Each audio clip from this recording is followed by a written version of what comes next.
नमस्कार विद्यार्थी मित्रांनो मी प्राध्यापक डॉक्टर वैभव इंगळे। मित्रांनो, अल्फाबेटिक लिस्ट पब्लिश झालेली आहे आणि आता त्याच्या पुढची स्टेप काय असा विद्यार्थ्यांचा प्रश्न येतोय। आणि काही विद्यार्थ्यांचं असा पण प्रॉब्लेम आहे की त्यांचं लिस्ट मध्ये नावच नाही, तर काय करायचं। आणि त्याच सोबत जर अल्फाबेटिक लिस्ट मध्ये नाव आहे परंतु डॉक्युमेंट डिस्क्रिपन्सी असा जर मेसेज असेल तर ते काय करायचंय आणि डॉक्युमेंट फॉल्टी असतील, रिजेक्ट झाले असतील तर ते कसे अपलोड करायचे, ग्रॅव्हेन्स कसा जनरेट करायचा, या सर्व प्रश्नांची उत्तरं या व्हिडिओमध्ये आपण पाहणार आहोत। मित्रांनो, व्हिडिओ सुरू करण्यापूर्वी तुम्ही जर चॅनलला नवीन असाल तर चॅनलला सबस्क्राइब करून घ्या, तुमच्या मित्रांना शेअर करा, असेच नवीन माहितीपूर्ण व्हिडिओ तुम्हाला मिळत राहतील। चला तर मित्रांनो, सुरू करूया व्हिडिओ।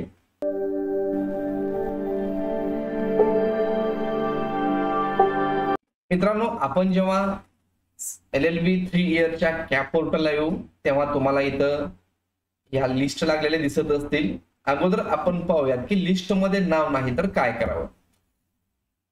ज्या विद्यार्थ्यांचं अशा प्रकारे ऍप्लिकेशन फॉर्म कन्फर्म्ड आहे, डॉक्युमेंट व्हेरिफिकेशन आहे, अशा विद्यार्थ्यांचं 100% कुठल्या ना कुठल्या लिस्ट मध्ये म्हणजेच अल्फाबेटिक लिस्ट मध्ये, MS मध्ये किंवा not considered in alphabetic list या दोन लिस्ट मध्ये कुठेतरी नाव असणार आहे।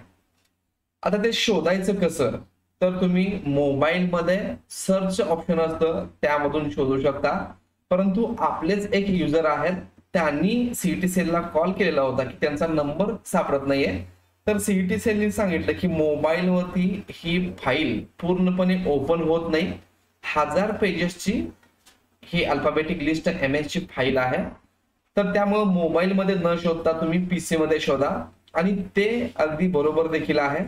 बऱ्याचशा वेळेस ज्यांचे मोबाईल कमी रॅमचे वगैरे असतील त्याच्यामध्ये ते फाईल लोड होत नाही आणि सर्चला प्रॉब्लेम होतो। याचंच एक एक्झाम्पल तुम्ही पाहू शकता। मला या ठिकाणी टेलिग्राम ग्रुपला मेसेज आला होता कोणत्याच लिस्ट मध्ये नंबर नाही म्हणून। तर मी सांगितलं होतं की कुठल्या ना कुठल्या लिस्ट मध्ये तुमचा नंबर असणार आहे, मला तुमचा नंबर सेंड करा, मी शोधून देईन। तर इथे त्यांनी नंबर दिलेला होता आणि सर प्लीज चेक करून सांगा ना मला माझे नाव कोणत्या लिस्ट मध्ये आहे। तर मी इथं त्यांचं नाव शोधून सिरियल नंबर मध्ये हा जो काही नंबर आहे तो त्यांना दिला होता आणि त्यानंतर त्यांचा तुम्ही रिप्लाय पाहू शकता, okay sir, thank you so much. तर अशा प्रकारे नंबर आहेत परंतु आपल्याला ते भेटत नाहीये। तर तुम्ही एकदा काय करा, PC वरती ट्राय करा, लॅपटॉप वरती ट्राय करा, तुम्हाला भेटून जाईल। आता त्यानंतरची स्टेप म्हणजे ज्यांचं नाव आहे परंतु डॉक्युमेंट रिलेटेड डिस्क्रिपन्सी आलेली आहे, तर अशा विद्यार्थ्यांनी काय करायचंय, लॉग इन मध्ये जायचं आहे। लॉग इन केल्यानंतर इथं राईज तिकीट हा ऑप्शन आहे। जर तुमच्या नावामध्ये वगैरे काही बदल झाला असेल, तुमची जन्मतारीख चुकली असेल तर तुम्ही रेज तिकीट करू शकता। तर आपल्याला सिंपली लॉग इन मध्ये यायचं आहे। इथं आल्यानंतर रेज तिकीट हे ऑप्शन तुम्हाला दिसेल, यावरती तुम्हाला क्लिक करायचंय। त्यानंतर तुमचा ऍप्लिकेशन फॉर्म नंबर दिसेल, इथं कॅटेगरी चूज करायची आहे, टेक्निकल प्रॉब्लेम झालाय का, ऍडमिनिस्ट्रेटिव्ह आहे का, ऑदर। तर इथं आपल्याला ऑदर करायचंय।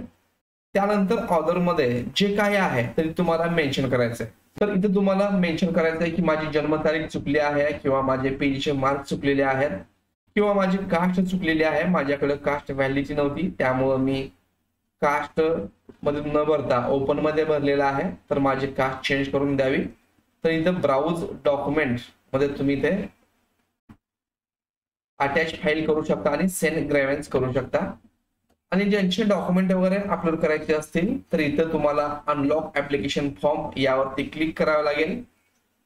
फॉर्म अनलॉक करून कशा प्रकारे तो अपडेट करायचा आहे याचा स्वतंत्र व्हिडिओ आपल्या चॅनलला दिलेला आहे, त्याची लिंक मी तुम्हाला डिस्क्रिप्शन बॉक्स मध्ये आणि वरती आय बटन मध्ये दिलेली आहे।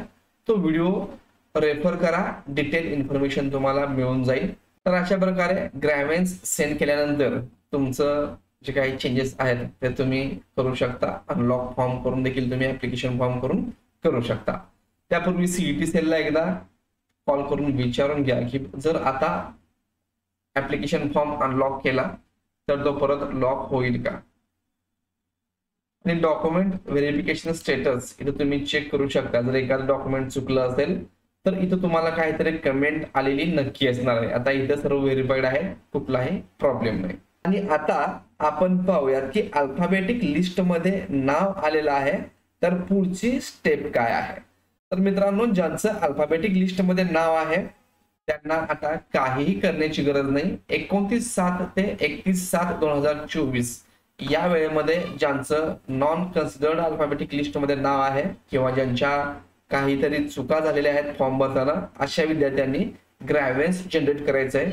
बाकी विद्यार्थ्यांचं काहीही करायची गरज नाहीये. ज्यांचा फॉर्म ओके आहे, कुठलीही त्यामध्ये मिस्टेक नाहीये, अशा विद्यार्थ्यांना काहीही करायची गरज नाही.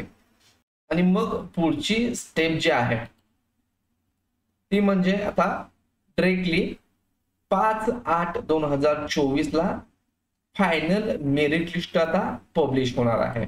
तोपर्यंत तुम्हाला काहीही करायची गरज नाही. 5 तारखेपर्यंत वेट करायचं आहे.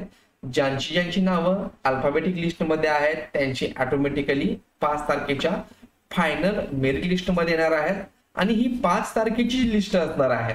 त्यावरती तुम्हाला आयडिया येईल की आपला नंबर लागेल की नाही. आणि ज्यांना टॉप कॉलेजला ऍडमिशन पाहिजे, students those are looking for seek admission in top colleges, they will get idea about the merit list because the total high percentage students goes to GLC and ILS and other top colleges. If your rank in final merit list is above 500, then you will be selected the top colleges. तर ज्यांना जास्त marks आहेत असे विद्यार्थी टॉपच्या कॉलेजेसला जात असतात. तर 500 पेक्षा जास्त ज्यांची रँक आहे 100, 200, 1, 2, 3 अशा विद्यार्थ्यांना GLC आणि ILS कॉलेज मिळण्याचे चान्सेस जास्त आहेत. आणि जवळपास 20,000पर्यंत जागा असतात. तर ज्या विद्यार्थ्यांचा नंबर मेरिट मध्ये रँकिंग 18-20,000 दरम्यान असेल तर अशा विद्यार्थ्यांना कुठल्या ना कुठल्या कॉलेजमध्ये नंबर लागणार आहे. आणि त्यानंतर मग अल्फाबेटिक मेरिट लिस्ट झाली, फायनल मेरिट लिस्ट झाली. त्यानंतर आता 6/8/2024 ते 8/8/2024 या वेळेमध्ये आपल्याला कॉलेज ऑप्शन फॉर्म भरायचे आहेत. डेट लक्षात ठेवा, सेव्ह करून ठेवा. याच वेळेमध्ये तुम्हाला कॉलेज ऑप्शन भरायचे आहेत. आणि हे कॉलेज ऑप्शन कसं फिल करायचं, कुठली काळजी घ्यायची, याचा व्हिडिओ तुम्हाला 6 तारखेला मिळून जाईल. जर व्यवस्थित ऑप्शन फॉर्म दिले तर 12 तारखेच्या अलोकेशन राऊंड मध्ये तुम्हाला कॉलेज हे मिळालेलं असणार आहे. तर पुढची स्टेप बाय स्टेप प्रोसेस, जसं पुढचे स्टेप सुरू होतील तेव्हा तुम्हाला अपडेट मिळत राहतील. चॅनलला नवीन असाल तर सबस्क्राईब करा, आपल्या व्हॉट्सअप आणि टेलिग्राम ग्रुपला जॉईन करा. धन्यवाद.